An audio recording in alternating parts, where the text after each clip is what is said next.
Mission 2019 की तैयारियां उरूज पर हैं। अजीम इत्तेहाद को इस्तेहकाम बख्शने के लिए आज हिज़्ब इख्तिलाफ के अहम लीडरों की आरजेडी सदर लालू प्रसाद यादव से मुलाकात होने वाली है। आरएलएसपी के उपेंद्र कुशवाहा दीगर लीडर रिम्स में लालू प्रसाद से मिलने वाले हैं।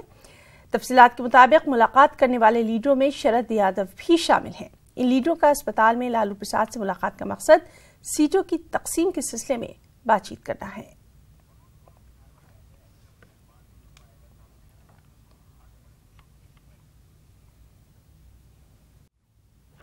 तो चलिए अब मौसम की बात कर लें। मुल्क की राजधानी दिल्ली में इन दिनों कड़ाके की ठंड है। इस दौरान दिल्ली में एयर क्वालिटी इंडेक्स काफी खराब हो गया है। दिल्ली में ठंड के साथ साथ घना कोहरा छाया हुआ है, जिसकी वजह से आमदोरफ्त में दिक्कतें आ रही हैं और कोहरे की वजह से रेल और हवाई खदमात मुतासर हैं। कई ट्रेनें या तो ताखीर से चल रही हैं या फिर उनको कैंसिल कर दिया गया है। उड़ानें भी कोहरे की वजह से मुतासिर हो रही हैं।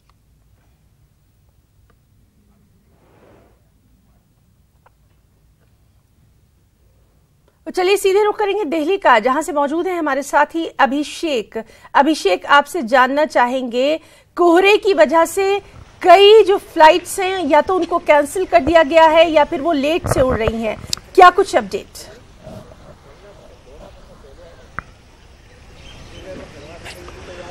बिल्कुल लीना, मैं बताऊं आपको कि लगातार पिछले एक हफ्ते से दिल्ली में जबरदस्त ठंड पड़ रही है और दिल्ली का जो टेम्परेचर है वो 5 डिग्री, जो न्यूनतम तापमान है वो 5 डिग्री के आसपास बना हुआ है। अगर हम कल की बात करें तो कल सामान्य से 2 डिग्री कम जो अधिकतम तापमान होता है वो 18.5 डिग्री सेल्सियस दर्ज किया गया। और अब अगर मौसम विभाग की माने तो आने वाले कुछ दिनों में वेस्टर्न डिस्टर्बेंस के कारण और जो पहाड़ी इलाके हैं वहां पर बर्फ पड़ने के कारण ये सर्दी और बढ़ सकती है और 2 और 3 तारीख तक ये जो तापमान है वो 2 डिग्री जो न्यूनतम है तापमान वहां तक भी पहुंच सकता है। और इसका असर ये पड़ रहा है कि कई ट्रेनें कैंसिल की गई हैं, कई जो हवाई जहाज हैं, जो फ्लाइट्स हैं वो भी देरी से उड़ रही हैं। अगर हम परसों की बात करें तो करीब 50 से ज्यादा फ्लाइट्स को 1 घंटे के लिए इंदिरा गांधी एयरपोर्ट पर रोक दिया गया था सुबह कोहरे की वजह से और लगातार यही स्थिति बनी हुई है। आज भी अगर हम बात करें तो करीब 20 से ज्यादा जो ट्रेनें हैं वो या तो देरी से चल रही हैं या कैंसिल कर दी गई हैं और इससे भारी परेशानी हो रही है जो लोग जो ट्रैवल करने वाले जो लोग हैं उनको। और अब जो है एयर पॉल्यूशन जो है उसकी भी जो स्थिति है वो दिल्ली में लगातार खराब बनी हुई है। दीपावली के बाद से ही जो इंडेक्स है वो हालांकि 2 दिन पहले के मुकाबले कुछ कम जरूर हुआ है। जो एयर पॉल्यूशन का इंडेक्स है वो 399 पर था, वो 392 पर आया है।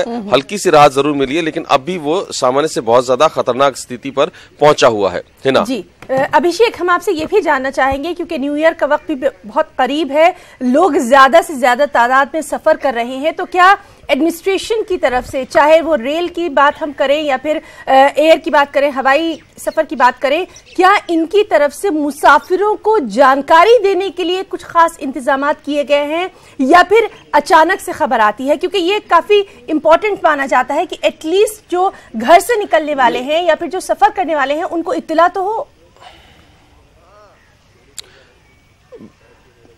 बिल्कुल, देखिए जहां तक हम ट्रेन की बात करें तो जो आईआरसीटीसी की वेबसाइट है उस पर जो कैंसिल ट्रेनें हैं और जो पार्शली कैंसिल ट्रेनें हैं उन दोनों की जानकारी लगातार पैसेंजर्स को दी जा रही है और उससे पैसेंजर अपने घर से बाहर निकलने से पहले ही देख सकते हैं कि कौन कौन सी ट्रेन पार्शली कैंसिल्ड है, कौन कौन सी ट्रेन कैंसिल्ड है। आज भी जो आईआरसीटीसी की वेबसाइट हमें दिखा रही है उसके अनुसार जितनी भी जो कैंसिल ट्रेनें हैं उनकी लिस्ट वेबसाइट पर अपलोड कर दी गई है। जहां तक फ्लाइट्स की बात है तो फ्लाइट्स जो मौसम है उसके हिसाब से लास्ट मोमेंट में ही पता चल रहा है, तो उस हिसाब से लोगों को जो फ्लाइट देरी से चल रही हैं, जो कोहरे के कारण नहीं समय पर उड़ान भर पा रही हैं, तो उस वजह से एयरपोर्ट्स पर यात्रियों को परेशान जरूर होना पड़ रहा है। लेकिन जहां तक ट्रेन की बात है तो वो जो वेबसाइट पर पहले से ही जानकारी दे दी जा रही है। जी अभिषेक, बहुत बहुत शुक्रिया आपका इस तमाम